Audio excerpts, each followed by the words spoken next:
mas acontece.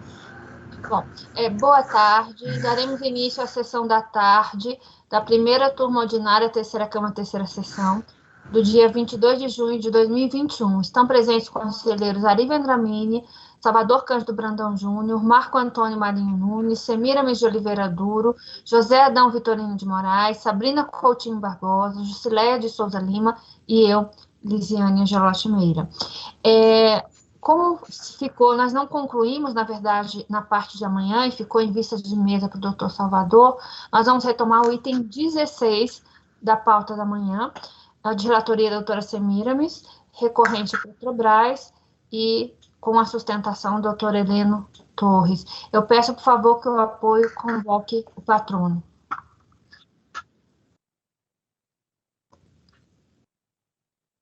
Muito obrigada.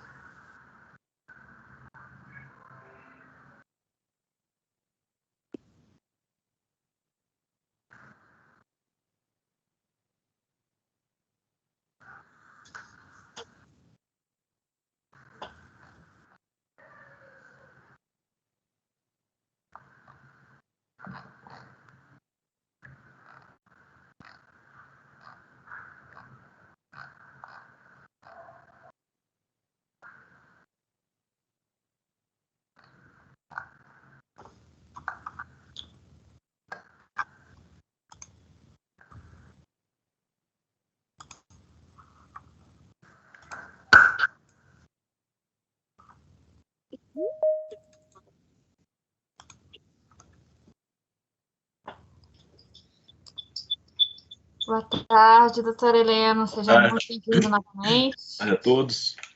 Boa tarde, doutora Helena, bem-vinda. Obrigada, boa tarde. Bom, eu vou anunciar aqui, nós vamos retomar o julgamento do item 16 da pauta, de relatoria da doutora Semiramis de Oliveira Duro, cuja recorrente é Petrobras Transporte S.A. Transpetro. Nós temos aqui a presença do doutor Heleno Torres, que está sustentando nesse caso. Nós já estávamos na votação e o doutor Salvador pediu vista, então eu dou a palavra inicialmente ao doutor Salvador. Tá. Eu estava analisando aqui, eu fui ver o termo de o relatório fiscal e também a defesa da contribuinte e também a legislação do imposto de renda, e tem uma coisa assim que acho que precisa ser esclarecida. O que o fisco disse que não é possível fazer é tomar crédito sobre despesas, os gastos com manutenção de um ativo. Ele vem e disse assim, o inciso 6º do artigo 3º das leis 10.637 e 10.833 somente permitem a apuração dos créditos sobre as despesas de depreciação de máquinas, equipamentos e bens incorporados ao ativo, e não sobre a depreciação de gastos realizados pela empresa pela manutenção desses bens. Não é o fato de se encontrarem tais gastos registrados no ativo, ou de os mesmos estarem submetidos à depreciação mensal, que os transforma em bens, em máquinas ou equipamentos, ou transmuta as depreciações relativas em depreciação sobre os bens e máquinas. O que ele está querendo dizer aqui é que o inciso, eu nunca tinha visto esse tipo de argumentação, porque é muito pelo contrário. O fisco sempre argumenta que os serviços ou os gastos com manutenção são ativados e os créditos é apurados sobre a depreciação desse ativo, porque prolonga a vida útil do bem que foi reparado ou mantido, né? De acordo com a legislação do imposto de renda, e se isso acontecer, já várias fiscalizações a gente acompanhou nesse sentido, deveria ter sido ativado e tomado crédito sobre as despesas de depreciação desse serviço de manutenção ou das partes e peças utilizadas na manutenção. E aqui ele foi ao contrário, ele falou que apenas o bem é possível tomar crédito. Analisando o artigo 48 da 4.506, ele diz o seguinte: quando houver um gasto com manutenção, serviços, partes e peças na manutenção de algum ativo, e essa manutenção fizer com que a vida útil do bem reparado se prolongue em mais de um ano, essas despesas devem ser ativadas, e submetidas à depreciação. E isso também para PiscoFins é aplicado. Tanto tem várias soluções de consulta nesse sentido. Estou até com uma aberta aqui, a solução de consulta número 59, que fala o seguinte: se não prolongar os serviços de manutenção, se não prolongar a vida útil em um ano, o serviço é tomado como insumo, inciso 2º. Por outro lado, se prolongar a vida útil mais de um ano, isso é ativado e tomado crédito na base da depreciação, como um ativo. Não porque ele é um bem, mas porque ele está ativado porque ele prolongou o bem, a vida útil do bem que ele foi que foi utilizado para o reparo. Então, eu entendo que o registro do contribuinte foi correto, porque eu fui ler aqui a manifestação dele e também os argumentos dos autos, e esses reparos são feitos, em geral, de 2 anos e meio ou 3 anos, e prolongam a vida útil. É um reparo feito para que a embarcação, ou o duto, ou, enfim, aonde for feito, sobreviva até o próximo reparo, que vai ser feito em, no mínimo, 2 anos e meio. Então, aí o fiscal fala a questão também de prédio, né, que tem manutenção em dutos, como o duto não é prédio, não é edificação, também não poderia tomar o crédito na fórmula de depreciação do inciso 7º. Como a gente já está reconhecendo o duto como ativo também, como prédio, né, a manutenção do duto também poderia ser tomado como ativo. Então, eu vou pedir licença para divergir da relatora nesse ponto e entender que a escrituração desses serviços de manutenção, por prolongar a vida útil mais de um ano, foi feita da forma correta e que é possível a apuração de crédito por depreciação desses serviços ou desses gastos de manutenção, porque eles foram ativados por prolongar a vida útil mais de um ano. Em relação a outro ponto, já no outro processo eu acompanhei, né, a questão de ativo, os dutos e os terminais, né, ser ativo e passível de crédito também. Em relação à embarcação, que é o crédito integral de uma vez, que foi negado por não ser uma máquina ou um equipamento, eu também vou divergir porque eu entendo que é um equipamento, né, o navio, a embarcação. Então, eu vou acompanhar a doutora Semiramis na questão dos dutos, né, dutos e terminais aquaviários, e vou divergir, revertendo a glosa do depreciação de serviços de manutenção, e na glosa da aquisição de embarcações. Ok, muito obrigada, doutor Salvador. Bom, como foi então, acho que seria provimento integral, né? Não sei, na minha visão. Não é integral porque tem aquela outra parte, né? Das supostas omissões de receita. Então, em relação às glosas em si, eu estou revertendo todas. Glosa do ativo dos dutos, né? A da embarcação e os serviços de reparo e manutenção como ativo também. Estou revertendo essa glosa. Ok. Obrigada, doutor Salvador. Podemos continuar? Alguém quer fazer algum comentário? Então, só para retomar o julgamento, a relatora tinha dado provimento parcial, o doutor Ari acompanhado, e o doutor Salvador agora abriu divergência. Doutor Marco Antônio. Eu acompanho a relatora. Muito obrigada. Doutor José Adão. Com a relatora. Obrigada. Doutora Sabrina. Acompanha a divergência do doutor Salvador. Muito obrigada. Doutora Jusileia. Eu acompanho a divergência, doutor Salvador também. E, eu também acompanho a divergência com o doutor Salvador. E aí nós ficamos por provimento parcial. Em relação a embarcações e insumos, ficou o Salvador. Deu voto de qualidade, né? Empatou. Exatamente. Então, fica por voto de qualidade dar provimento em relação à embarcação e insumo. Isso aí presidente, isso não é auto de infração, né? Então... isso que eu ia perguntar. Isso é decomp, não é decomp ou não? Mas o voto da presidente Não, mas tem voto de qualidade, sim, em compensação, mas acontece que a presidente está votando a favor do contribuinte, então o resultado é a favor do contribuinte. Porque o voto de qualidade, na verdade, o voto de qualidade nesse caso é o voto da presidente, né? É o meu voto. Tem. Exatamente.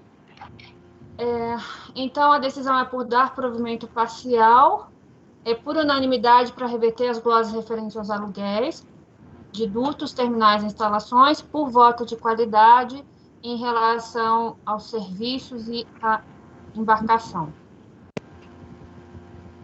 Doutor Salvador, o senhor pode redigir, já que o senhor está preparado, né? O voto vencedor, por favor? Tá bom, sem problema. Bom, Muito bem. Encerramos aqui o julgamento do item 16. Agradecemos aqui Obrigado. a patrona e desejamos aí uma boa tarde. Muito obrigado pela atenção de todos e todas.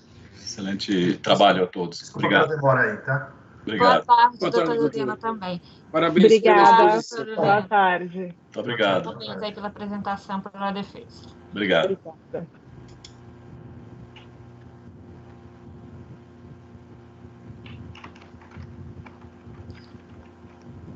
Nós passamos agora, se o patrono estiver aí, ao item 21, também de relatoria da doutora Semiramis, também Petróleo Brasileiro S.A. Petrobras, e o patrono André Luiz Falcão Tanabe. Peço apoio, por favor, que o convoque.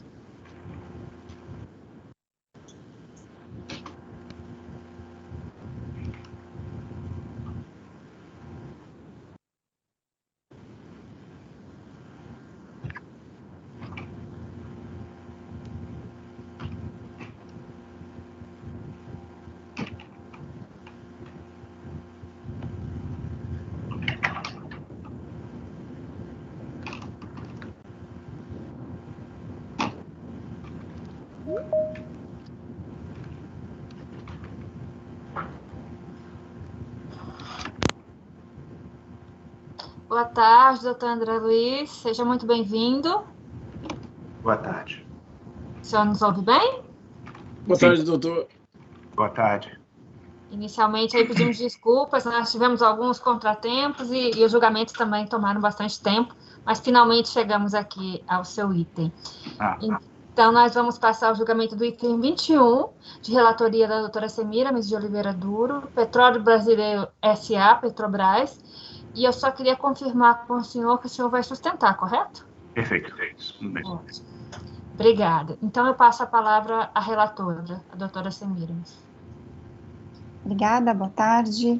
É um processo de compensação de pagamento a maior de PIS, no código 8109, PIS cumulativo, período de janeiro de 2004. A acusação fiscal, ela expôs que não foi reconhecido o crédito pleiteado e não foi homologada a compensação pelas seguintes razões. A contribuinte retificou a DCTF, reduzindo o valor de PIS declarado para o período em questão de 18 milhões para 26 mil. O valor retificado em DCTF coincide com o valor declarado em DIPJ para o PIS cumulativo, a importância que se repetiu no DACOM. Foi intimada a justificar a retificação da COFINS declarada e apresentar cópia do balancete mensal, página dos livros Razão e Diário e outros documentos contábeis. Em resposta, apresentou as justificativas, planilha com composição de base de cálculo do álcool, que segundo a empresa é o único produto com incidência cumulativa do período, e cópia de parte do balancete de janeiro. A interessada esclareceu apenas como apurou o PIS cumulativo que constou na DCTF retificadora, ou seja, os 26 mil, sem se preocupar em apresentar a composição da base de cálculo que resultou no valor originalmente declarado de 18 milhões, ou especificar e ajustar os ajustes efetuados nessa apuração, em que pese ter sido expressamente intimada. Havendo a contribuinte efetuado um pagamento de PIS no montante de 18 milhões, certamente ocorreu o lançamento contábil do referido período em contrapartida de despesa de PIS, bem como existe planilha de apuração do montante recolhido. Posteriormente, quando apresentada a DCTF retificadora, deve ter ocorrido o estorno de parte da despesa no livro diário e no Razão. É de se presumir também que, vinculados a essas retificações dos lançamentos contábeis, ocorreram também estornos de receitas, ou registros de créditos na contabilidade que repercutiriam no PIS de janeiro de 2004, ou pelo menos foi feita uma memória de cálculo para justificar a retificação. Ressalto que a contribuinte declarou na DCTF dos meses anteriores valores da mesma ordem de grandeza do montante recolhido em janeiro de 2004. Bom, a partir daí seguiram os argumentos de defesa, no sentido de que ela, de fato, apurou apenas 26 mil, como era o correto do PIS cumulativo, e que, eventualmente, outro valor não seria objeto aqui, porque seria relacionado a outro tipo de regime, como não cumulativo. A DRJ ela negou provimento por entender que faltou provas para a alegação, porque, na verdade, foram dois recolhimentos, o de 26 e o de 18 milhões, e 26 mil e 18 milhões, e os dois DARFs foram recolhidos como o mesmo código, que é o PIS cumulativo. Então, a DRJ entendeu que não havia provas em relação ao pagamento indevido dos 18 milhões. Foi feita uma primeira diligência, esse processo seguiu em delay até a terceira Câmara. Foi feita uma primeira diligência, pedida pelo conselheiro Winderley lá na outra Câmara, solicitando que a contribuinte comprovasse o seu indébito. Só que a fiscalização pediu arquivos em formatos específicos que não foram apresentados. Então, o processo retornou e em segundo julgamento foi identificado que o que tinha sido pedido, os arquivos no molde do ADR 25, o que tinha sido pedido não era o cerne da controvérsia. Entendeu a segunda diligência da mesma Câmara, a segunda Câmara, que deveria ser feita uma nova diligência, mas dessa vez apenas para comprovação da existência do pagamento e do PIS devido a título de 26 mil apenas. Né? Então, foi pedido para que se procurasse na escrituração contábil a existência desses 26 mil escriturados com PIS devido. E foi devidamente feita essa segunda diligência e a fiscalização consignou que está mesmo registrado na escrituração os 26 mil como PIS devido de não cumulativo, mas que ela não identificou na escrituração restante um eventual estorno ou uma mudança de código, uma mudança de receita do restante dos 18 milhões. Então, a fiscalização consignou que, a despeito da diligência ter pedido a comprovação dos 26 mil, também teria que ser analisado o restante da apuração do PIS como um todo, justamente porque não foi localizado qualquer estorno de receita, qualquer retificação de receita que justificasse aonde foi resolvido o pagamento de 18 milhões. Recorrente se manifestou a respeito desse relatório de diligência, diz que apresentou umas planilhas mostrando que o que estava escriturado de fato era os 26 mil, que era o que se bastava para se mostrar que realmente o pagamento restante de 18 milhões foi indevido. Os argumentos, tanto dessa manifestação quanto do recurso, acho que o doutor poderia tratar em mais detalhes. Então, essa é a síntese da controvérsia, presidente. Muito obrigada, doutora Semiramis. Eu passo a palavra ao patrono, doutor André Luiz Falcão Tanabe, por favor. Boa tarde a todos. O que me vem, obviamente, aqui fazer a sustentação é uma coisa tão óbvia, assim, que eu não sei até por que a fiscalização insiste em bater na questão dos 18 milhões, tá? De fato, ela é uma questão incontroversa, porque, de fato, há nos autos a evidência de que houve o recolhimento do DARF, tanto desse valor de 18 milhões, como um segundo DARF no montante específico do que está sendo tratado, que é o valor devido, que foi de 26 mil. Só para comprovar essa questão, eu vou pedir licença aqui e vou compartilhar minha tela com vocês, no sentido de trazer aqui a evidência que consta dos autos. Só gostaria de confirmar se vocês estão vendo a minha tela, por favor. Sim. Tá? Então, só antes de entrar propriamente dito na apuração desse código, eu só gostaria de chamar a atenção dos senhores de que a Petrobras, tá, nesse período, ela recolheu o PIS sobre 3 códigos. Pelo código 6912, que é o regime não cumulativo, perfeito, no qual são inseridos os demais produtos do seu portfólio, no qual não há alíquota específica. Temos do código 6824, que é o PIS combustível, no qual entrarão aqueles produtos sujeitos ao regime monofásico, tais como a gasolina, o óleo diesel, GLP e o querosene de aviação. Tá? E temos essa terceira via, que no caso foi dos produtos cumulativos, no qual você só encontra dentro da apuração da companhia os produtos tratados como álcool hidratado e o álcool anidro, conforme demonstram essa planilha aqui indicado. Tanto é que aqui tem a composição dos valores, perfeito, no qual bate o valor devido de 26.485,79, e aqui embaixo consta os DARFs do que foram recolhidos no tocante a esse código específico, que é o que a gente está pedindo, de de devolução de 18.415.000 e o estimado de 26, que quita basicamente essa questão. Complementando essa informação, eu trago aqui também a conhecimento dos senhores o balancete da companhia, no qual fica nítido aqui na conta 31.10.101 e 104, a apuração desses produtos, no qual com certeza, bate certamente com os valores levados a efeito pela companhia para fins de recolhimento do tributo. E chamando a atenção com relação ao código 31.10.104, de que há logo depois, há na planilha, aqui um pouco abaixo, uma dedução pela conta 31.20, que está aqui na conta 31.20.104, que é do álcool anidro. Então, além desse valor de 36, tem que ser deduzido esse montante aqui, que uma vez feita essa operação, baterá justamente com o valor consignado nas declarações apresentadas pela companhia. Com base nesses fatos, assim, não há o que você exigir mais da empresa para comprovar esse direito creditório.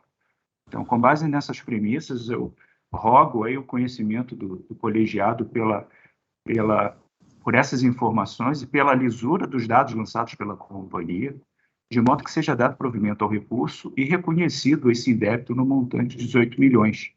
Como disse, é fato incontroverso. Há o comprovante desses recolhimentos nos autos.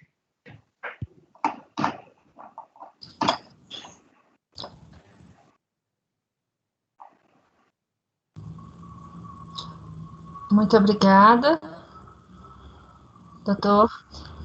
Eu devolvo a palavra à relatora. Obrigada. O presente processo tem como objeto a declaração de compensação do crédito originário de pagamento supostamente efetuado a maior de PIS no Código 8109, período de janeiro, cujo pedido foi denegado em síntese por falta de comprovação do direito creditório. Eu discordo do voto vencedor da resolução final 840, que entendeu ser objeto da lide apenas a verificação do correto valor devido de PIS cumulativo para o período de 1 de 2004. Isso porque a delegacia de origem deferiu o direito creditório pleiteado sob o fundamento de inexistência de provas capazes de justificar a redução do PIS cumulativo declarado na DCTF original de 18 milhões para o valor declarado na retificadora de 26 mil. Entendo que a controvérsia é a comprovação de que a quantia de 18 milhões é pagamento indevido diante da drástica redução no valor informado na DCTF original. Houve 2 recolhimentos no mesmo Código 8109, sobre os quais foi alegado o cometimento de erro nos códigos informados no recolhimento original. Contudo, a exata diferença equivalente ao valor recolhido a maior neste código deveria estar recolhida no Código da não cumulatividade ou outro código, o que não se verifica neste caso. Diante dos 2 recolhimentos com o mesmo código, cabia recorrente demonstrar na escrituração aonde se encontram os 18 milhões que foram recolhidos. Com razão, a autoridade fiscal consignou no relatório de diligência que a fiscalização considera que não houve extrapolação dos limites da lide ao se analisar o total devido ao título de PIS envolvendo todos os regimes de apuração. Houve sim a observância de seu dever de ofício, impulsionando o processo administrativo de acordo com a legislação tributária em busca da verdade material. O despacho decisório deixou clara a necessidade de apresentação da apuração do PIS cumulativo e não cumulativo com os respectivos documentos para comprovar o recolhimento indevido da contribuição. Tendo em conta que o contribuinte originalmente declarou a título de PIS de janeiro um montante de 18 milhões, referido o valor por intermédio de 2 DARFs, e posteriormente retificou o tributo devido para 26 mil, com efeito é preciso que a contribuinte demonstre o seu direito creditório, até porque o artigo 147 do CTN estabelece que a retificação de declaração por iniciativa do sujeito passivo, quando visa reduzir tributos, só é admissível mediante comprovação do alegado erro. Nesse sentido, após ser intimada a esclarecer os motivos da retificação realizada e apresentar os documentos que amparavam o procedimento, a contribuinte acostou aos autos a planilha de apuração, 2 folhas do balancete, ou seja, a interessada esclareceu apenas como apurou o PIS cumulativo que constou da retificadora, ou seja, os 26 mil, sem se preocupar em apresentar a composição da base de cálculo que resultou no valor originalmente declarado ou especificar ou justificar os ajustes efetuados nessa apuração, em que pese ter sido expressamente intimada. Cabe observar que, havendo a contribuinte efetuado um pagamento de PIS no montante de 18 milhões, certamente observando a boa técnica contábil e os princípios de governança corporativa, ocorreu o lançamento contábil do referido valor em contrapartida de despesas de PIS, bem como existe planilha de apuração do montante recolhido. Posteriormente, quando apresentada a CTF retificadora, deve ter ocorrido o estorno de parte da despesa do livro, no livro Razão e Diário. É de se presumir também que, vinculados a essas retificações de lançamentos contábeis, ocorreram também estornos de receitas ou registros de crédito na contabilidade que repercutiram no PIS de janeiro de 2004, ou pelo menos foi feita uma memória de cálculo para justificar a retificação. Bom, aí a decisão de piso tratou bem dessa questão, na minha concepção. Então, ela procurou justificar a redução do valor devido declarado, esclarecendo que até o período de apuração 12 de 2003, em razão de uma limitação do programa de preenchimento da DCTF, o PIS não cumulativo, código 6912, era informado juntamente com o PIS cumulativo 8109. Consequentemente, eram realizados 2 recolhimentos no código 8109, um referente ao valor devido apurado no regime cumulativo e outro ao PIS não cumulativo. Prossegue esclarecendo que, a partir de janeiro de 2004, foi solucionado o problema na DCTF, possibilitando a informação do PIS devido apurado para os códigos 6824 combustível, 8109 cumulatividade e 6912 não cumulatividade. No estimativa foi efetuado segundo o procedimento até então adotado, decorrendo daí a grande variação entre o valor declarado e o valor pago. Como não era possível a retificação do DARF para o código 6912, foi realizado outro recolhimento neste mesmo código, o que acabou por configurar o crédito decorrente de recolhimento a maior no código 8109. A justificativa do contribuinte não condiz com os dados extraídos do sistema da Receita. De acordo com o alegado, o pagamento realizado no valor de 18 milhões corresponderia, ao menos em parte, ao PIS devido no regime não cumulativo. Logo, com a retificação da CTF, deveria ter ocorrido uma transferência do montante declarado do código 8109 para 6912, e não é o que se observa, contudo. O quadro abaixo apresenta um resumo dos pagamentos realizados e dos débitos declarados na DCTF original e última retificadora. Verifica-se que todos os pagamentos foram realizados na mesma data, em 13 de 2 de 2004, em valores equivalentes aos débitos apurados para o códigos 8109 e 6912 na DCTF original.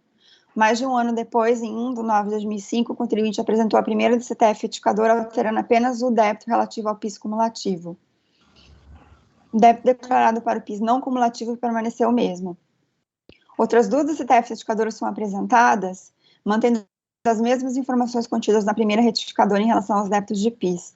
Observe-se que o total de PIS declarado, considerando os 3 regimes de apuração, sofreu uma expressiva redução com a declaração retificadora apresentada, 28 milhões para 9 milhões. Ou seja, não houve a transferência de valor supostamente declarado indevido no código 8109 para o código 6912. Ressalte-se ainda que o pagamento alegado como indevido no valor de 18 milhões é muito superior à soma dos valores informados na retificadora, como devidos no regime cumulativo e não cumulativo, que daí o total de 7.979. Todos esses dados demonstram a inconsistência da tese. Não se trata de simples equívoco no preenchimento do código da arrecadação que possa ser facilmente detectado através da análise comparativa das DCTFs apresentadas e pagamentos realizados. Se, como alega o contribuinte, o total no código 8109 abrangia o PIS devido no regime cumulativo e não cumulativo, para que haja reconhecimento do rejeito creditório, faz necessário demonstrar a base de cálculo e a apuração da contribuição devida nos 2 regimes de apuração, confrontando débitos apurados com os pagamentos realizados nos diferentes códigos de arrecadação e concluir pela existência ou não do pagamento a maior. Ocorre que os documentos trazidos aos autos não permitem o cálculo do montante devido, tendo em vista que os valores informados no demonstrativo de apuração do PIS na DPJ 2005 não conferem completamente com os registros no balancete mensal apresentado e conforme se verifica em diversos outros processos formalizados para análise de outras compensações declaradas pelo contribuinte, a empresa realiza ajustes extracontábeis acatados, ao menos em parte, pela delegacia de origem, ajustes esses não demonstrados nos presentes autos. De fato, não há o simples equívoco no preenchimento do código de DARF, mas divergências na apuração do PIS cumulativo e não cumulativo, sendo necessário para comprovar o recolhimento indevido, recorrente apresentasse o cálculo de toda a apuração do PIS para o período e os respectivos lançamentos contábeis, que comprovariam a procedência da retificação da DCTF. Logo, o fato da comprovação da escrituração do PIS cumulativo no Código 8109 no montante de 26 mil não leva à conclusão inexorável de que é indevida a quantia paga nesse mesmo código no valor de 18 milhões. Importante ressaltar que a contribuinte em meses anteriores declarou em DCTF valores próximos ao supostamente indevido. Em suma, tendo a contribuinte efetuado o pagamento de PIS no montante de 18 milhões, quando apresentada a DCTF retificadora, deveria ter ocorrido o estorno de parte desse valor do livro Diário e Razão.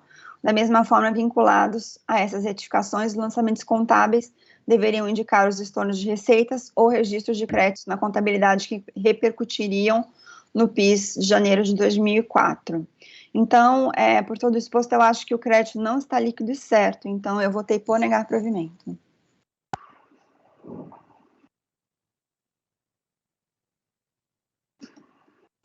Desculpe. Muito obrigada, doutora. Algum comentário?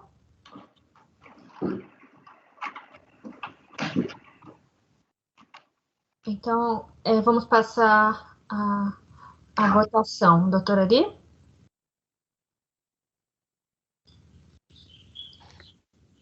Eu acompanho a relatora. Eu só estranhei esses ajustes extras contábeis acatados pela delegacia de origem. Achei esquisito. Ajuste extra contábil que não está registrado. Como é que a gente vai aceitar essa comprovação? Eu acompanho a relatora. Muito obrigada. Doutor Salvador? Acompanha. Obrigada. Doutor Marco Antônio? Acompanha a relatora. Obrigada. Doutor José Adão? Também acompanha a relatora. Muito obrigada. Doutora Sabrina? Acompanho. Obrigada. Doutora Gisileia? Acompanho. Obrigada. Eu também acompanho. Então, a decisão é por unanimidade de votos, negar provimento ao recurso voluntário. Assim encerramos o julgamento do item 21 e eu agradeço aqui a presença e participação do Dr. André Luiz Falcão Tanabe. Obrigado a todos. Boa tarde. Obrigado, boa tarde. Boa tarde, senhor. Boa tarde, doutor.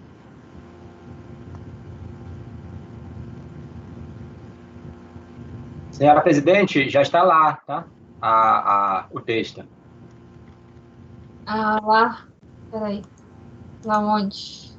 Está na minha pasta, Marco Antônio, o arquivo dos 2 processos para os quais há necessidade da retificação de ata. Ótimo. Que eu já ia em frente. Eu vou abrir aqui, peraí.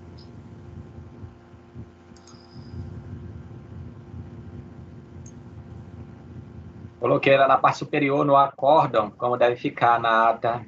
Não, mas peraí, porque tem o 230, 240 e processos, não é aqui? É porque está com a numeração da pauta anterior. Tá. Qual que é? Tá? São os 2. 230 e 240. Mas eles não são itens dessa pauta. Não, só para eu achar aqui, só para abrir aqui. Tá certo? E a redação de ambos vai ser a mesma, né? Já está aí ajustado, já ajustei para que... Não é a mesma não, a redação, é diferente, tá?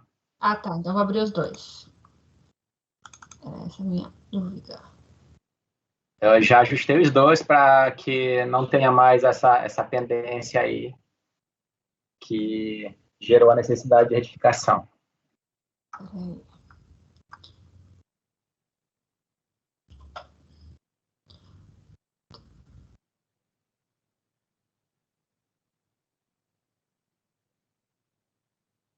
Tá. Aí nós temos que aprovar a nova conclusão, né, Marco Antônio? Isso.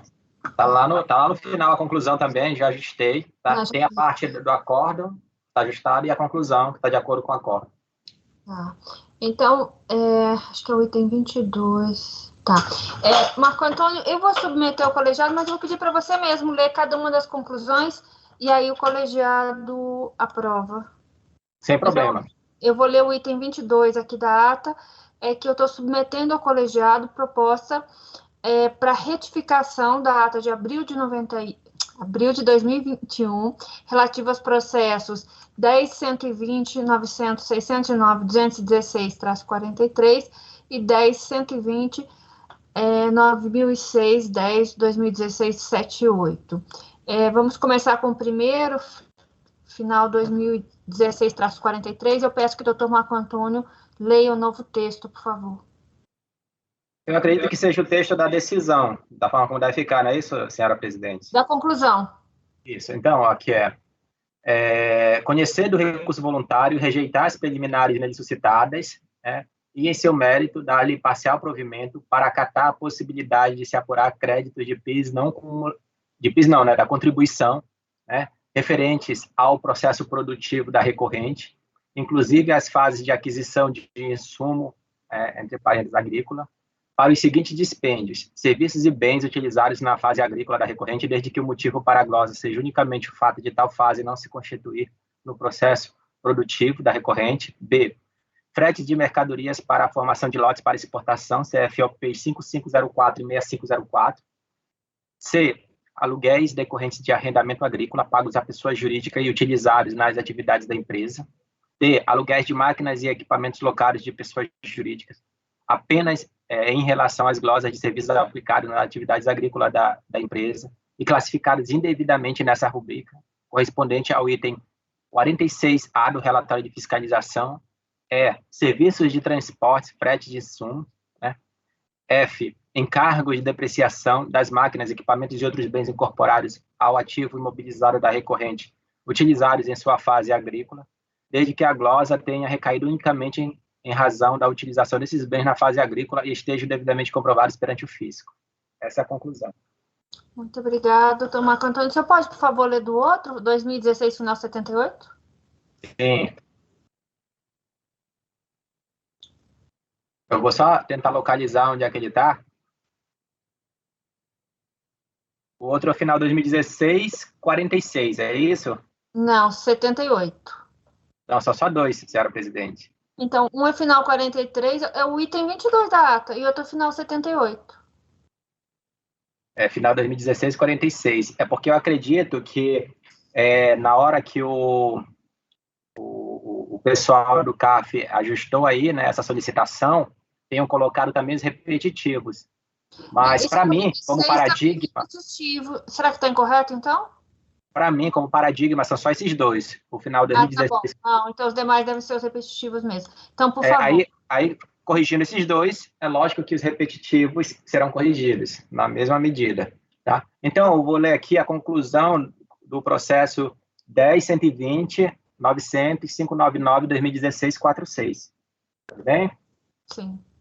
Então, aqui eu voto por conhecer, né, do recurso voluntário, rejeitar as preliminares nele suscitadas e, em seu mérito, dar-lhe parcial provimento para acatar a possibilidade de se apurar créditos da contribuição referentes ao processo produtivo da recorrente, inclusive as fases de aquisição de insumos agrícolas, né, para os seguintes dispêndios: A. Serviços utilizados na fase agrícola da recorrente, desde que o motivo para a glosa seja unicamente o fato de tal fase não se constituir no processo produtivo da recorrente.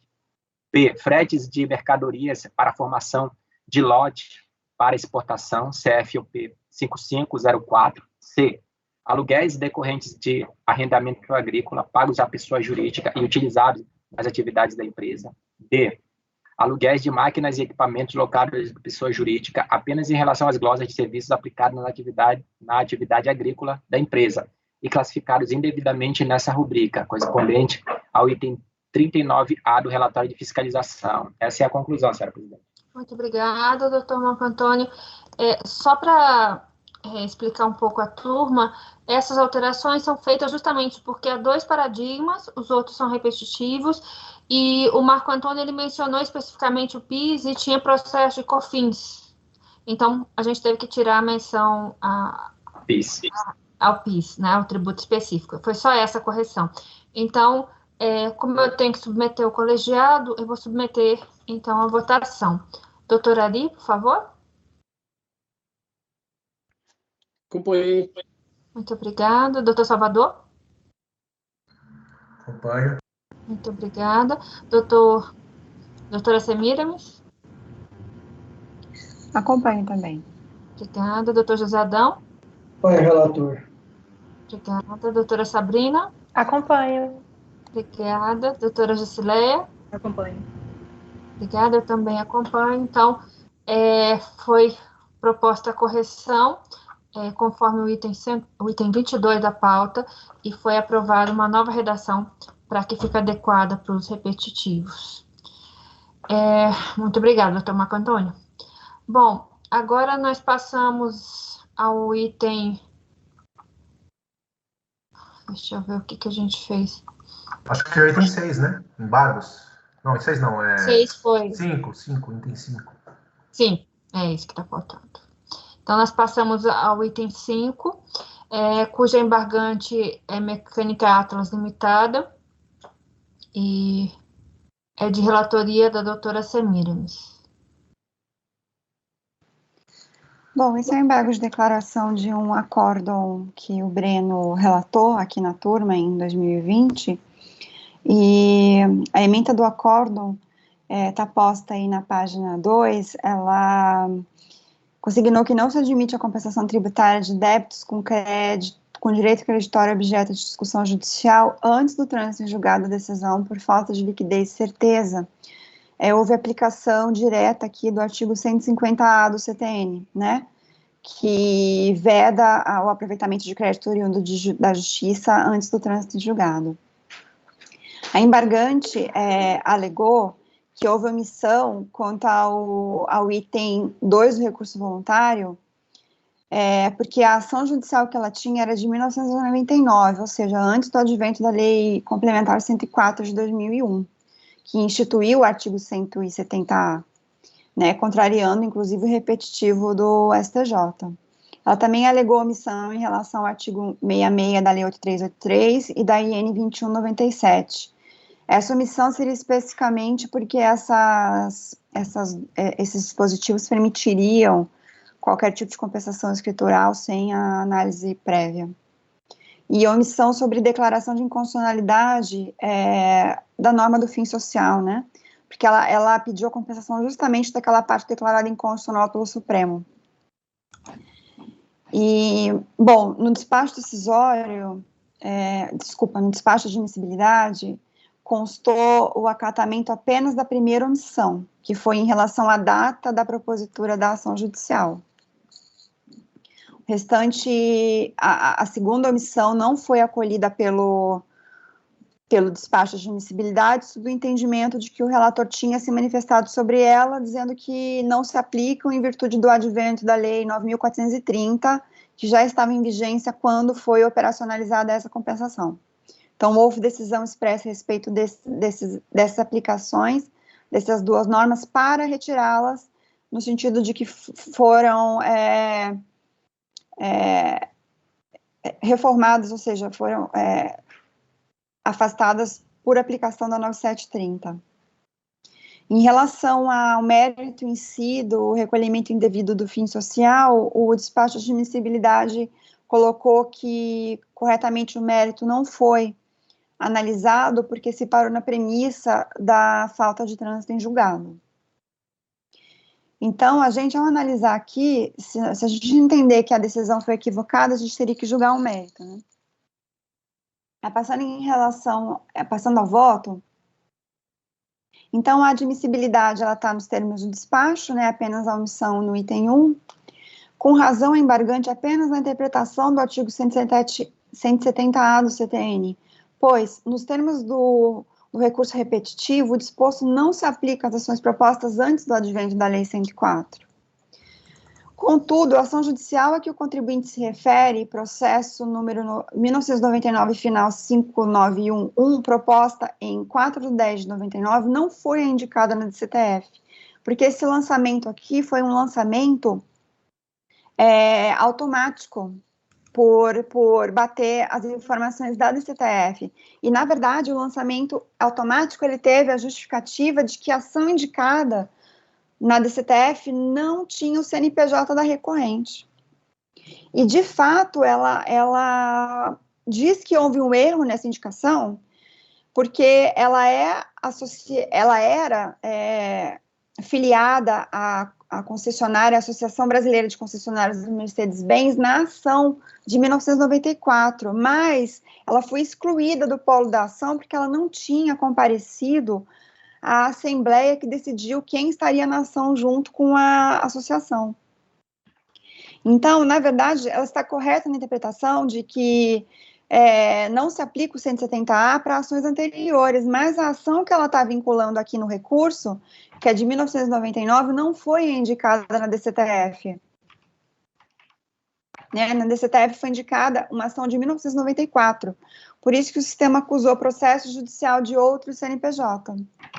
Aí ela esclarece que na qualidade de substituta processual foi promovida a ação de 94 pelos concessionários da Mercedes-Benz, contudo ela foi excluída do processo por não ter comparecido à Assembleia Geral que autorizou a propositura. Então, a ação judicial de 1994 ela não tem legitimidade para justificar as compensações. Então, já que ela informou do DCTF a compensação, ela tinha que ter apresentado, então, a escrituração fiscal e contábil, e não apenas o livro diário, conciliadas com as planilhas de apuração, demonstrando a liquidez e certeza do suposto pagamento indevido, como exigido. Ou seja, além dela não ter a ação que justificasse, uma ação que ela não era parte, além disso, não tem nenhum documento que a gente possa analisar e fazer o cálculo do indébito. Se a gente ultrapassasse a questão da indicação errônea na DCTF, mesmo assim a gente não tem nenhum documento. Tem só o livro diário, que não é suficiente aqui. Então, eu acolhi os embargos para sanar a omissão nesses termos, mas sem efeitos infringentes. Muito obrigada, doutora Samira. Podemos passar a votação do item 5, doutora Ali? Acompanhe a relatora. Muito obrigada, doutor Salvador.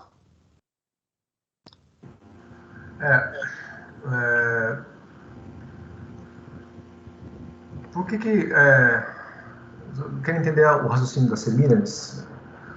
Por que foi para essa questão da falta de prova?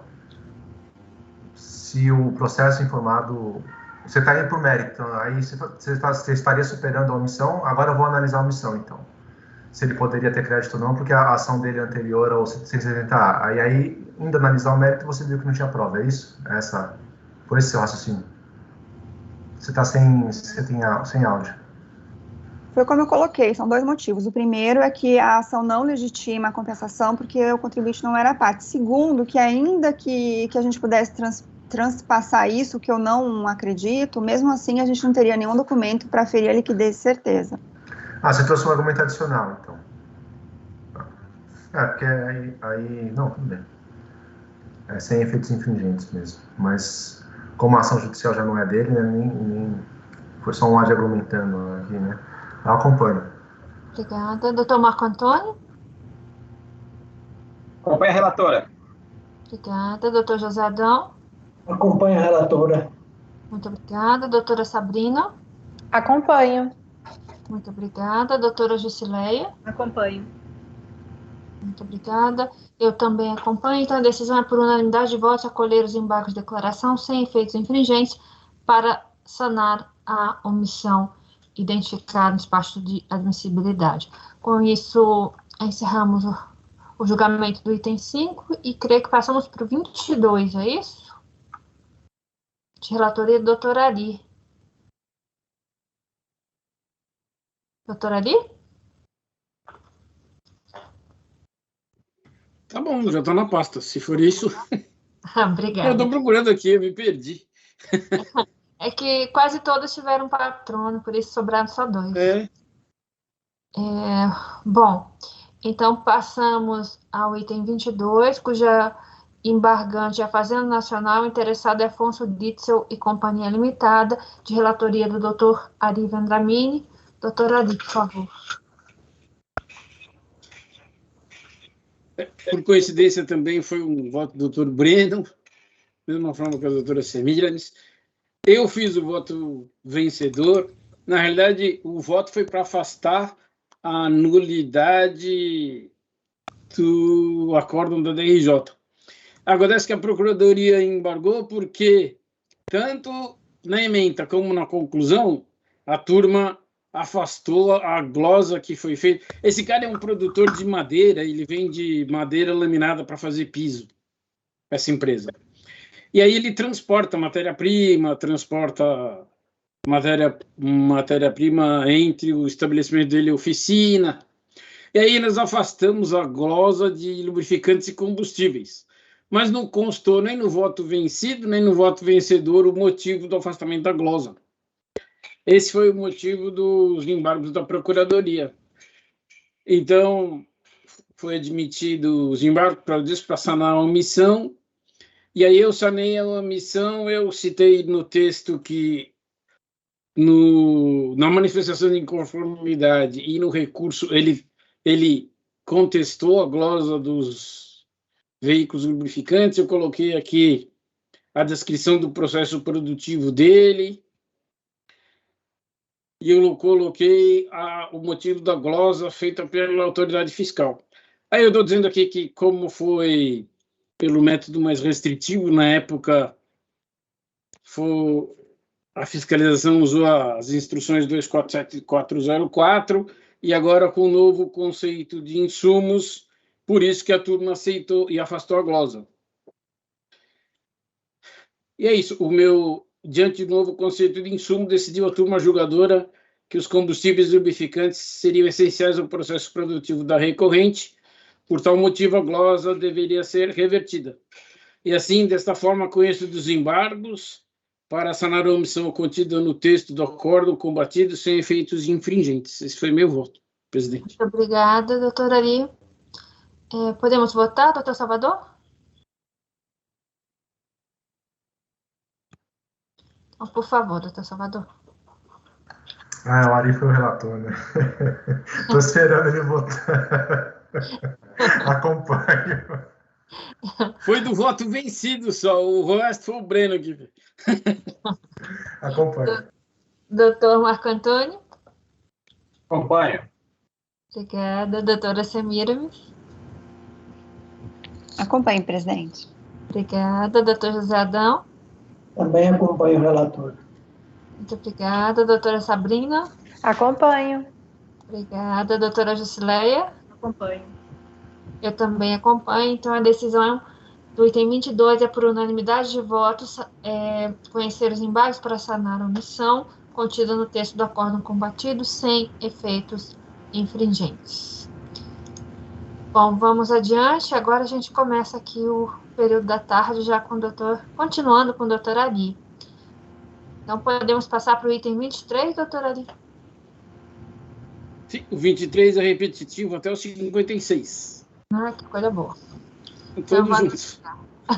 Passamos aqui, então, ao julgamento do item 23. Recorrente é Arlindo Fonseca Lins e Companhia Limitada. É de relatoria do doutor Ari. Doutor Ari, por favor.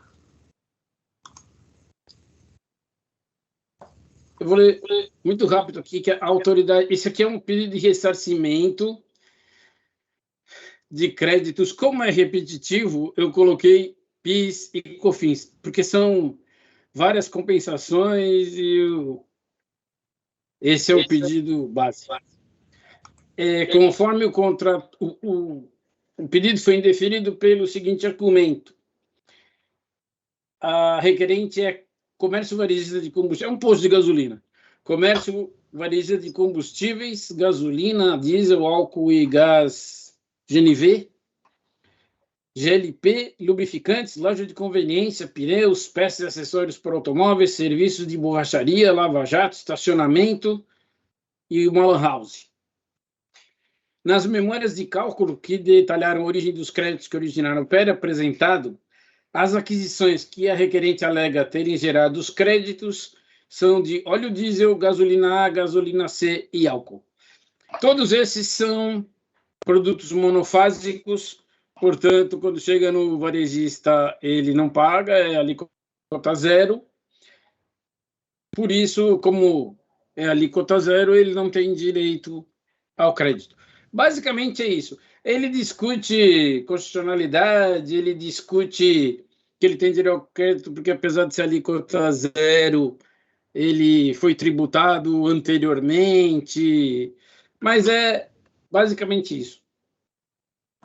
E ele também disse que ocorreu a decadência, como é um pedido de ressarcimento, ele disse que ocorreu a homologação tácita do pedido dele. em síntese, posso passar o voto, presidente? Por favor. Já é um tema batido aqui na turma, então vale a pena ficar... Quanto à questão da decadência, hoje teve aí uma aula sobre isso, né? Como é pedido de ressarcimento, não se aplica o prazo, na realidade, prescricional, né? Então, como não é pedido de compensação, aí eu disse que, como não envolve hipótese de extinção de débito, não se fala em prazo decadencial.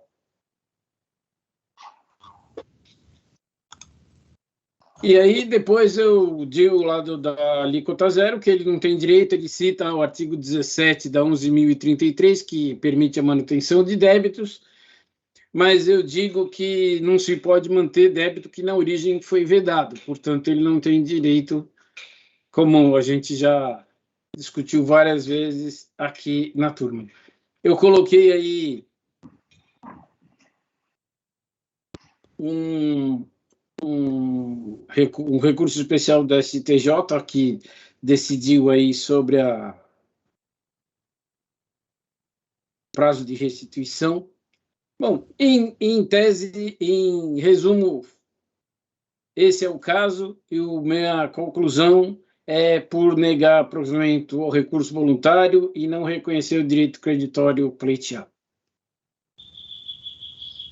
Tem uma particularidade aí que eu reproduzi o que o relatório fiscal disse, que na época em que ele pediu, a gasolina e o álcool nem faziam parte do sistema da não cumulatividade. Teve uma brecha, né? Teve uma época em que nem fazia parte da não cumulatividade, nem o álcool nem a gasolina estavam sobre a 9.718. Eu achei interessante a observação da autoridade lá do fiscal e eu reproduzi aqui. Mas não muda em nada, é só um argumento a mais mesmo. Eu neguei provimento ao recurso e não reconheci o direito. Esse é meu voto, presidente, para todos esses processos. Muito obrigada, doutora Ari. Podemos passar à votação? A proposta é negar provimento. Começamos de novo com o doutor Salvador, por favor. Ele pediu a extinção do processo porque passou mais de 360 dias, é isso? Não, ele pediu por causa de 5 anos. Não, mas aí ele vem aqui, o artigo 24 da Lei 11.457, aí ele está querendo que o processo seja extinto porque não foi julgado em 1 ano, é isso? Ou ele está pedindo juros? Não, ele não quer que o processo seja extinto, não. Ele quer que seja... Ele diz que, como não foi pago nesse ano, ele já tem direito a receber porque não foi julgado. Então. Então ele quer receber o valor sem julgamento, porque passaram os 360 dias. Ele fala que não pode mais julgar porque passou esses 360 dias. Isso, ele fala que não tem mais condição de julgar, por isso o dinheiro tem que ir para ele. E o aí outro eu disse ponto é da homologação aqui tácita, né? que não existe, que realmente existe essa previsão legal, mas não existe nenhuma penalidade, né? Não tem sanção. Na verdade, o que existe hoje é que começa a aplicar juros a partir daí, né? Se a gente reconhecesse o direito, a única sanção para a Fazenda é os juros. Exato. É isso aí. Acompanha. Mas aí é isso que ele quer. Ele quer, como não pode mais julgar, ele quer receber o dinheiro. É isso mesmo. Acompanho, Ari. Obrigada, Salvador. Doutor Marco Antônio? Com dor de coração. Também acompanho. Obrigada. Doutora Semiramis? Acompanhe, presidente. Obrigada. Doutor José Adão? Acompanho o relator. Obrigada. Doutora Sabrina? Acompanho. Doutora Jusileia? Acompanho. Obrigada. Eu também acompanho. Então, a decisão no item 23 é, por unanimidade de votos, negar provimento ao recurso voluntário. O julgamento desse processo, item 23, é paradigma para o julgamento dos itens 24 a 56. O resultado do julgamento será aplicado aos repetitivos. Então, agora nós passamos ao item 57, também doutora Ari, recorrente Bela Agrícola Comércio, representação de produtos agrícolas e interessado em Fazenda Nacional. Por favor, doutora Ari. do 57 ao 68. São todos repetitivos. Assim rende, né? Não é? E a gente pode julgar junto com esses os 70 e os 72. Eles são iguais, só muda na conclusão um valor reconhecido, mas o mérito é todo igual. Então a gente julgar esse porque tem os repetitivos e julgar os outros dois em conjunto. Pode ser? Tá bom. Só pra Sem ficar... problema. Então esse é do 57 ao 68.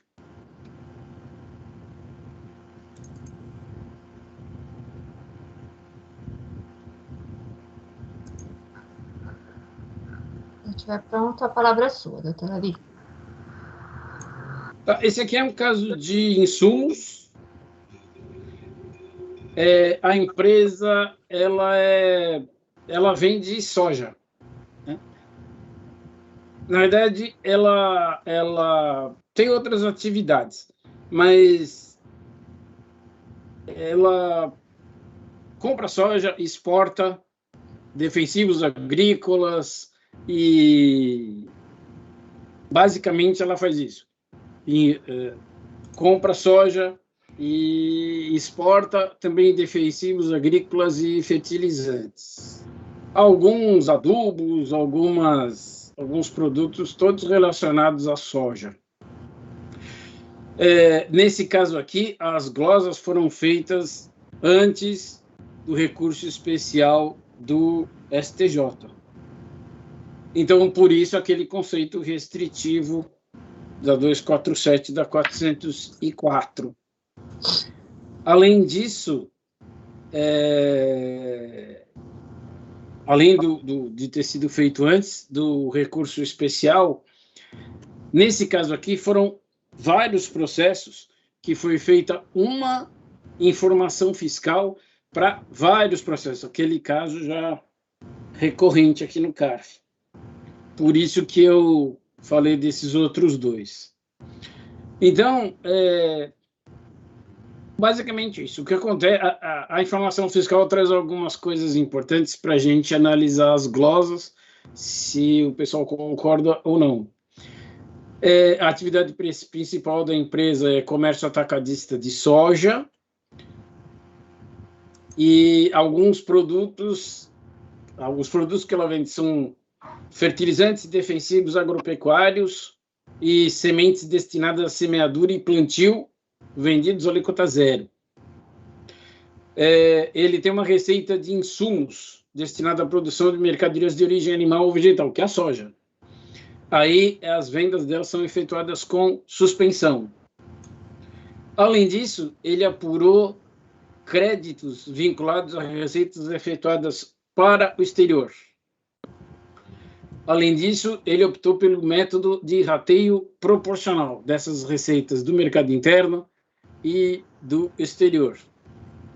Além disso, o fiscal glosou: o contribuinte inseriu nas receitas não tributadas no mercado interno montante referendo à venda de bens do ativo permanente.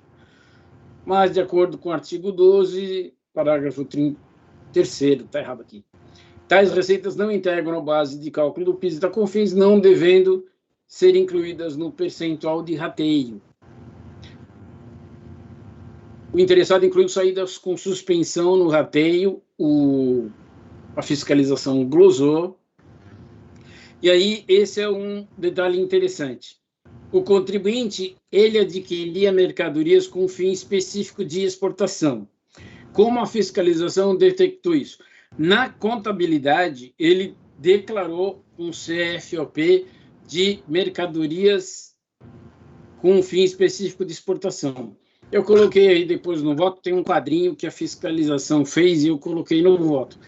Ele contabilizou e declarou que ele fazia, comprava mercadorias para exportar, para vender com fim específico de exportação. Apesar do contribuinte não ter apurado crédito sobre a aquisição dessas mercadorias, ele apurou créditos em relação aos custos e despesas vinculados a essas receitas, como serviços, fretes, locação de vagões, armazenagem, energia elétrica e aluguéis. São receitas de exportação, né? E o parágrafo 4º do artigo 6º da 10.833 veda esse crédito. Não é permitido a apuração de crédito sobre receitas de vendas de mercadorias com fins específicos de exportação. Por isso, a fiscalização glosou. Daqui a pouco eu falo, eu estou primeiro falando do que a fiscalização fez, e a fiscalização apurou novos percentuais de receita de exportação, porque ela reclassificou as receitas que estavam como suspensão, algumas delas estavam colocadas de forma errada, a fiscalização reclassificou para receita tributada. Por isso que aqui a autoridade fiscal apurou novos percentuais de rateio, separando em 2 quadros os percentuais a serem utilizados. Quadro tal que corresponde a despesas de energia elétrica, armazenagem, utilizados como insumos, bens do ativo imobilizado, que é a depreciação, e arrendamento mercantil, porque ela aluga armazéns. E no quadro 7, dizem respeito aos bens adquiridos para revenda e bens utilizados como insumo. Isso aqui é tudo tirado do relatório fiscal, como foi feita a apuração de crédito, a apuração dos créditos. Primeiro Então, a primeira discussão que se tem aí, que a gente vai ver no voto, é se ela é comercial exportadora ou não, se ela deve ou não se ela tem direito ou não à apuração de crédito sobre receita de venda de mercadoria destinada com um fim específico de exportação. Essa é a primeira discussão que se fez. Esse processo é grande, então teve várias peculiaridades. Aí houve a glosa de aquisição de pessoa física. Essa empresa, como ela vende soja, ela adquire de produtor rural pessoa física. Acontece que a Receita Federal, de uns tempos para cá, para efeito de previdência social, porque o Supremo decidiu que para pagar salário, né, salário e contribuição, a muitos desses produtores rurais têm ajudantes, tem pessoas que eles empregam informalmente. E essas empresas foram à Justiça do Trabalho e essas pessoas ganharam no Supremo o direito de receberem salário, porque tem habitualidade, trabalham para a mesma pessoa. E aí o que aconteceu? O Supremo reconheceu que para efeitos de pagamento de salário, essas pessoas físicas se equiparam a pessoas jurídicas. Baseado nessa decisão do Supremo, a Receita Federal editou uma instrução normativa dizendo que esses produtores rurais têm que ter cadastro no CNPJ. Para isso, só para esse efeito, não para mais nada. É como condomínio, como espólio, né, que tem que ter um registro no Cadastro Nacional de Pessoa Jurídica, mas não é uma pessoa jurídica na acepção da palavra. E aí, como ela compra dessas pessoas, e essas pessoas têm um CNPJ, ela diz que está comprando de empresa e ela tem direito a crédito. Ela adquiriu bens tributados a alíquota zero, motivo pelo qual foram excluídas da apuração dos créditos, esses que eu já falei, os defensivos agropecuários, sujeito a alíquota zero. Nos bens e serviços utilizados como insumo, a fiscalização glosou 3 despesas básicas. Despesa com comissão e corretagem sobre vendas. Essa empresa, como ela comercializa soja, ela vende para intermediárias. Essas intermediárias vão vender lá no mercado consumidor, nas cidades. E ela paga, no contrato, ela junta os contratos, ela paga uma comissão para essas empresas pelo resultado, por quanto elas venderam de soja lá no mercado consumidor. Essa comissão que ela paga, ela diz que é uma despesa essencial, porque sem essa despesa não existe a venda da soja. E ela considera essencial, por isso ela apurou crédito sobre essas despesas de comissão e corretagens que a fiscalização glosou. A fiscalização também glosou frete nas operações de venda. que se referem a fretes de produtos acabados entre estabelecimentos da própria empresa. E a empresa classificou isso como transferência entre estabelecimentos. Naquela época, só existia previsão de venda, de frete sobre venda quando o adquirente pagasse, né? Então, foi glosado. Como ela produz soja, ela transporta do campo até os silos e ela transporta dos silos até as intermediárias. Apesar de ser um produto acabado, que a soja foi limpa e tudo mais, e o defensivo agrícola também, é dentro da empresa. É um produto acabado, mas é dentro da empresa. Do campo até o silo é matéria-prima, do silo até a intermediária é um produto acabado, ele não vai sofrer mais transformação. Porque eu sei que isso tem uma divergência na turma, né? É uma transferência de produto acabado. Além do mais, a fiscalização glosou crédito sobre bens do ativo imobilizado com base no valor de aquisição ou de construção, sobre os quais o contribuinte teria optado por se creditar no prazo de 4 anos do valor mensal das alíquotas de contribuição. O que acontece aqui, para resumir?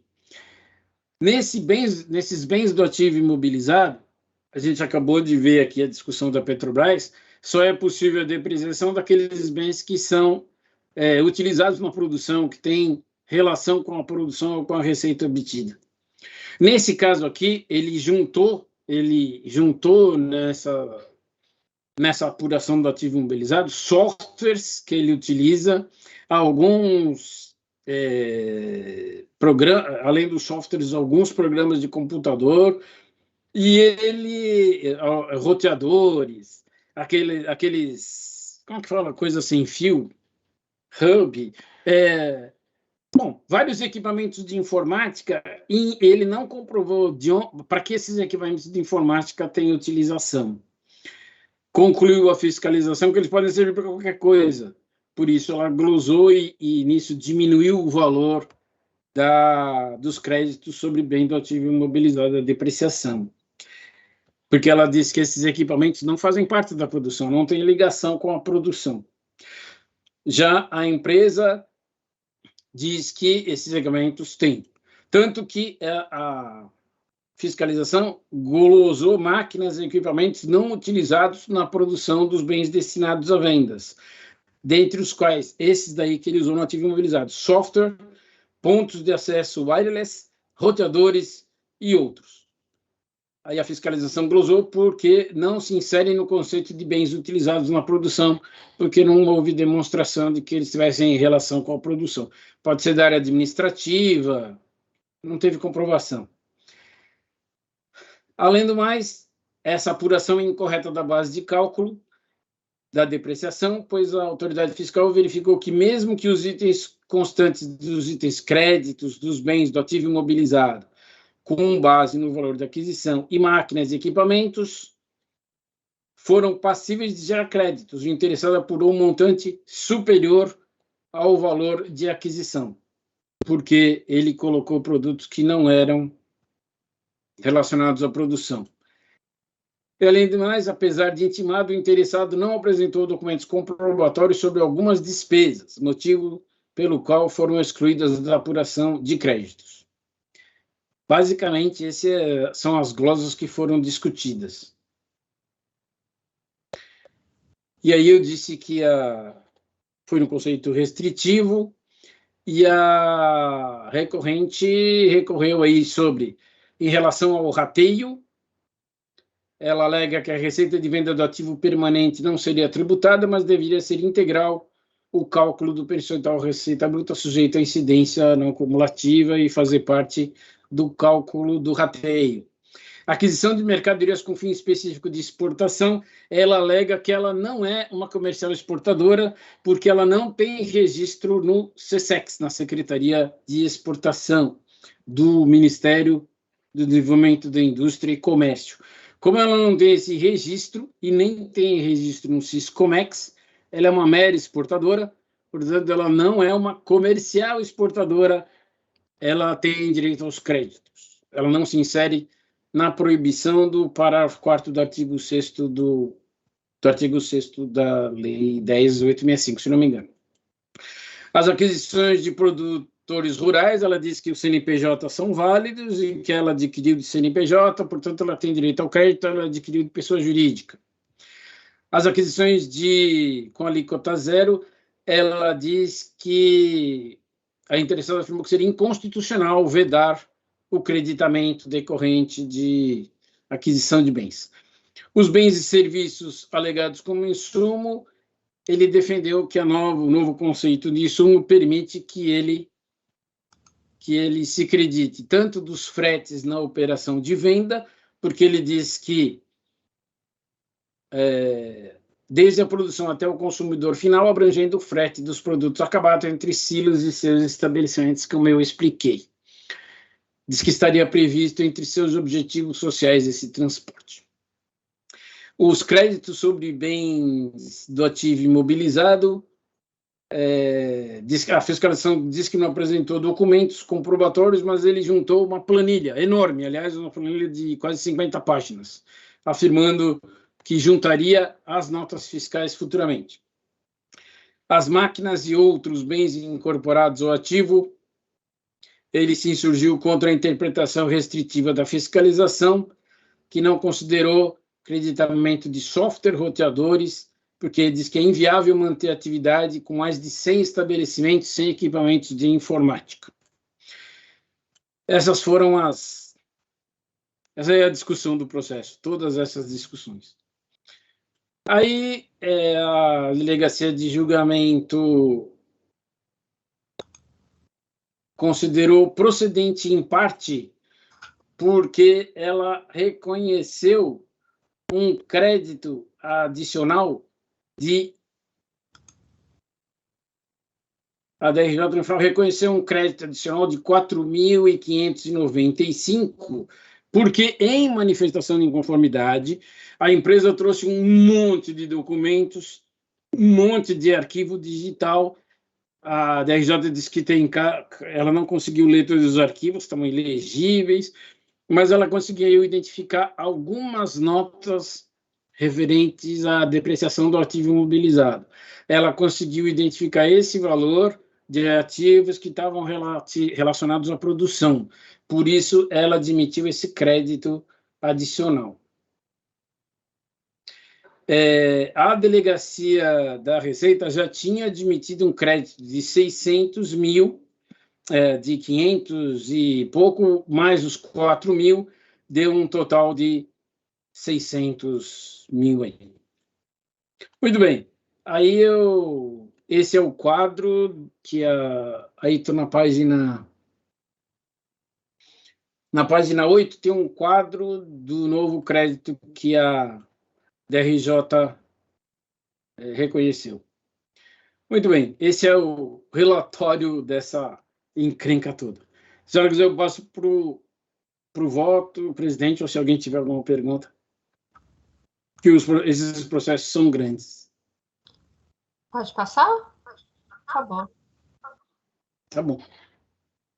Bom, o conceito de sumos, eu só coloquei 3 ou 4 itens aqui, porque já estamos batidos, vou pular todos, só para o recorrente, como ele discutiu tudo isso. Eu só fiz questão de colocar lá no item 19, na página 10, as atividades da empresa. O termo de informação fiscal diz que ela tem comércio atacadista de soja, ela é do lucro real, ainda por cima tem um monte de atividade secundária aqui. Comércio de sementes, flores, plantas e gramas, matéria-prima agrícola, defensivo agrícola, tubo fertilizante, e tem outros, transporte rodoviário, transporte de carga, fabricação de móveis, fabricação de máquinas e outras atividades científicas e técnicas não especificadas. Tem comércio de mas são atividades que não fazem parte da eventual. De pessoa jurídica, faltou uma linha. A empresa exerce também as atividades de comércio atacadista de cereais e leguminosas beneficiadas, fabricação de produtos diversos e produção de sementes certificadas. É uma empresa grande, é uma empresa que tem valores expressivos. Eu coloquei o contrato social aí, as atividades dela são mais de 20 atividades, e eu fiz questão de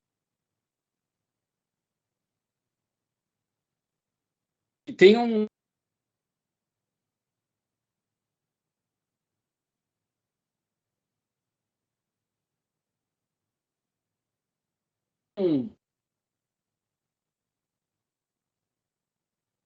foi extremamente detalhista. Eu não consegui ver reparos, eu só tive uma, para resumir toda essa, eu só tive uma discordância quanto à autoridade fiscal da RJ, que é o frete de produtos acabados, que eu acabei reconhecendo o crédito. Mas no resto todo eu concordei com a DRJ, tanto que eu usei a manifestação, as justificativas da DRJ e concordei com ela no final, que foram, a DRJ foi muito didática, muito precisa. Eu vou ser muito rápido para não cansar. No caso de ser ou não empresa comercial exportadora, além de... tá aqui, que o artigo 6º diz o seguinte, da 10.833. A COFINS não incidirá sobre as receitas decorrentes de exportação de mercadorias.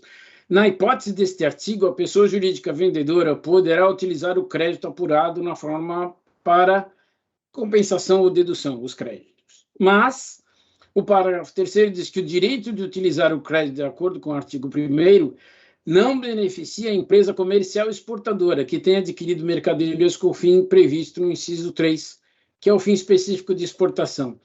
E o artigo 15 estendeu para o PIS, essa vedação. E aí a DRJ tirou um artigo lá da internet, do Ministério da Indústria, Comércio Exterior e Serviço. Eu encontrei o mesmo artigo, tem um site específico para o Siscomex, para quem faz exportação, também é do Ministério, então o texto é o mesmo, ou seja, o próprio governo editando, eu coloquei os links aí, os endereços eletrônicos, que fala sobre o regime jurídico das empresas comerciais exportadoras, e eu coloquei aqui também uma solução de consulta, a solução de consulta 69 de 2010, que diz que é vedado às empresas comerciais exportadoras a apuração de crédito PIS, PASEP e COFINS, quando da aquisição de mercadorias com fim específico de exportação. As empresas comerciais exportadoras podem apurar créditos vinculados à receita de exportação de mercadorias adquiridas sem o fim específico de exportação. Portanto, ela ratifica o que o artigo diz. Eu coloquei aqui uma decisão do STJ, coloquei alguns trechos, o que diz tanto a internet lá do Ministério e a decisão do STJ, para não cansar vocês, se alguém estiver interessado em ler, mas o que diz é o seguinte: para que se considere fim específico de exportação, não necessariamente a empresa tem que ter registro no Siscomex. Basta que ela apure, contabilize ou comprove de que o bem foi adquirido para fim de exportação. Se o bem foi adquirido para fins de exportação, ela é uma comercial exportadora e ela não faz direito aos créditos. No caso dessa empresa, ela colocou nos quadros dela, na contabilização dela, tem, lá no item 26, eu passo, depois do acórdão do STJ, portanto, o fato de a recorrente ter contabilizado, como demonstra o termo de informação fiscal, reproduzido no acórdão, valores em operações com CFOP 5502, 6501, 6502, 7102, 7501, além de listada dentre várias atividades a de exportação e ainda diante dos textos citados, que explicitam que basta a empresa ter adquirido mercadorias com fim específico de exportação para cumprir o requisito de ser enquadrada na hipótese legal, são suficientes para ratificar a posição da autoridade fiscal. Que a empresa é uma empresa, porque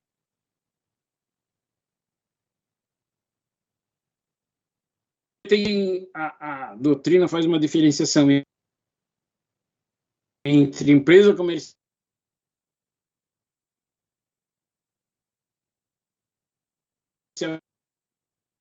isso ela não precisa de registro. Está aí o quadro que a fiscalização tirou dos registros da empresa, lá na folha 16, os valores que ela declara no trimestre que está sendo analisado.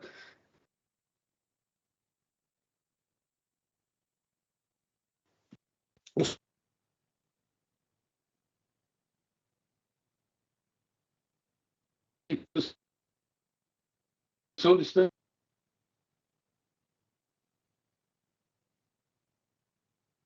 benefício de exportação, venda de mercadorias, esse 6502 e 5502 é exportação para o mesmo estado, não é para o exterior.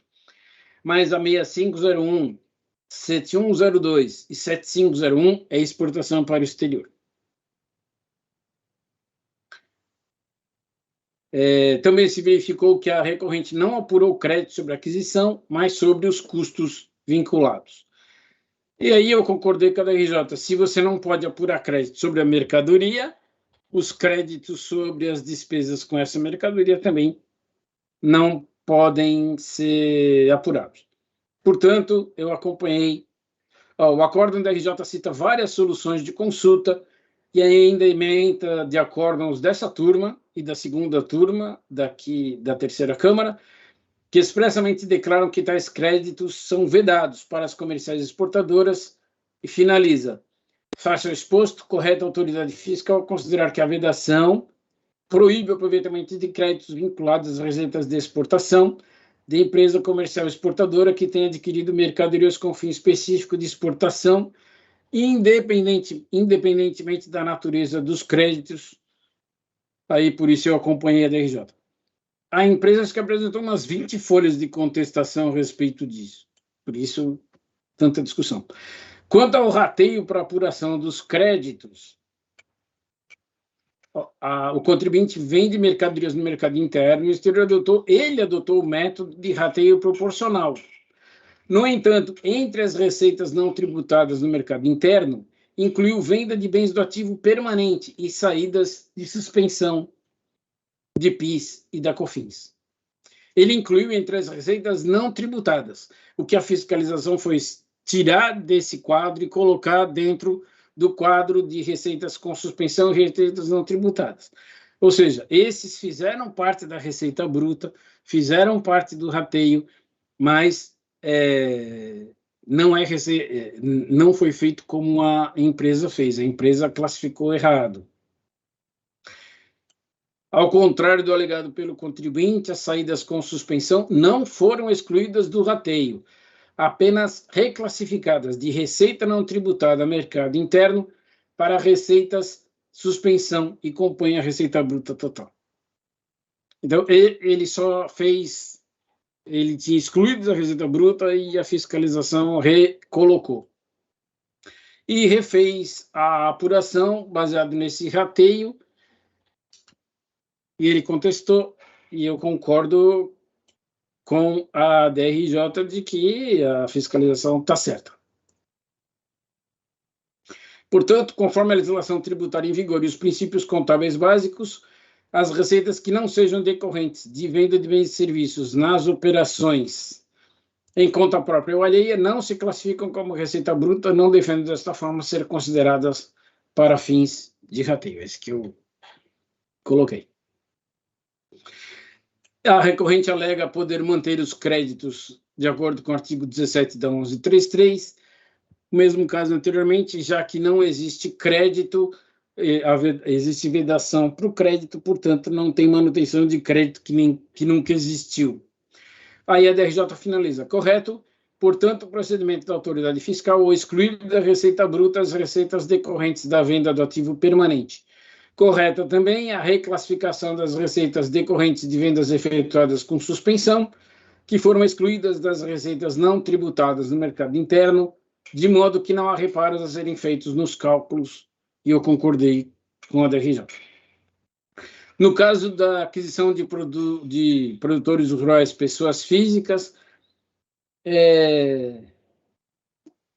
a própria fiscalização disse o seguinte, como os produtores rurais, pessoas físicas, não são contribuintes do PIS e da COFINS, suas vendas não produzem direito ao creditamento. No termo de informação fiscal, a autoridade explanou detalhadamente que os produtores rurais têm CNPJ por exigência legal, mas que a inscrição em tal cadastro não o descaracteriza como pessoas físicas. A instrução normativa da Receita estabeleceu que são obrigados a se inscrever no CNPJ os produtores rurais, quando exigido pelas unidades da federação. Tanto que nos sistemas da RFB, os produtores rurais indicados pelo interessado estão registrados com o código 4120, produtores rurais, pessoas físicas. Portanto, eles são pessoas físicas e existe vedação legal para apuração do crédito de pessoas físicas. Então, eu acompanhei a DRJ também nessa glosa.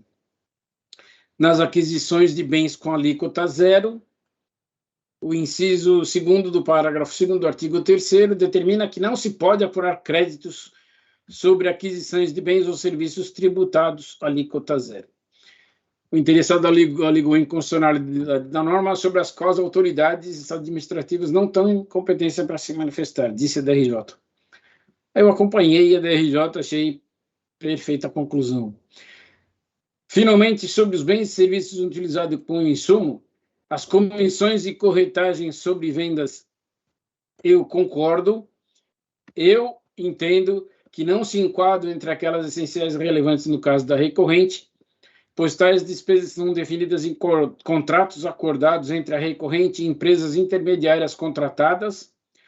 Portanto, tais despesas são caracterizadas como uma discricionalidade das partes, que podem dispensá-la ou não, ou podem até trocar por outro método. Então, eu não considero comissões de corretagens despesas essenciais. Eu concordo com a fiscalização que a DRJ não há crédito. Ainda ele alega que o ônus da comprovação é da autoridade fiscal. Eu digo que não assiste razão por causa do artigo 363 do Código Civil, porque é um pedido de ressarcimento, o ônus da prova é dele. Quanto aos fretes na operação de venda, como são fretes de produtos acabados dentro dos estabelecimentos da empresa, essa é a única glosa que eu reverti, porque eu considero que esse frete está incluído lá no inciso 9º do artigo 3º, que fala em fretes em operações de venda. Eu entendo que esse frete faz parte dessa operação de venda, portanto, dá direito ao crédito com fundamento no inciso 9 do artigo 3º. Por fim, tem aí uma comprovação, tem conhecimento de transporte, ele comprovou as despesas, e eu reverti a glosa. Estou chegando ao fim, lá na folha 22, crédito sobre bens do ativo imobilizado. Eu também concordei com a fiscalização e com a DRJ, porque esses bens de informática, a empresa não conseguiu comprovar softwares, roteadores, que eles estavam vinculados à produção, eu acompanhei.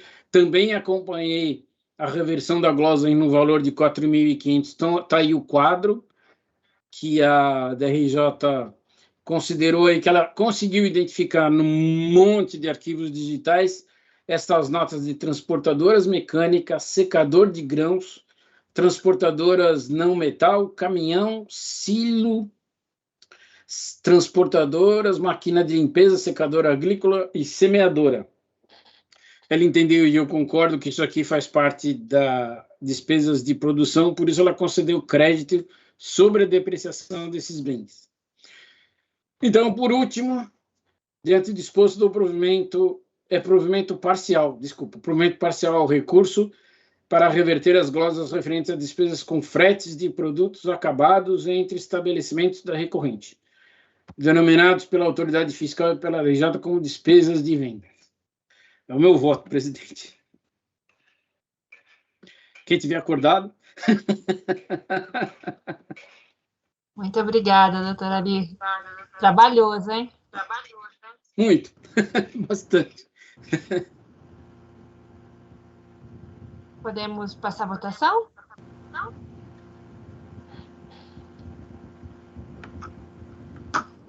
Vamos lá. Doutor Salvador, por favor. Eu só tenho uma observação em relação ao frete, né? Porque, inclusive, ele ainda disse que é transferido para lá e no outro estabelecimento ainda vai ter algum beneficiamento, né? Ele envia junto o fertilizante e tal, então me parece que ainda está dentro do processo produtivo. E eu consideraria esse frete como insumo. Então, eu vou pelas conclusões. Acompanho pelas conclusões. Muito obrigada, doutor Salvador. Doutor Marco Antônio?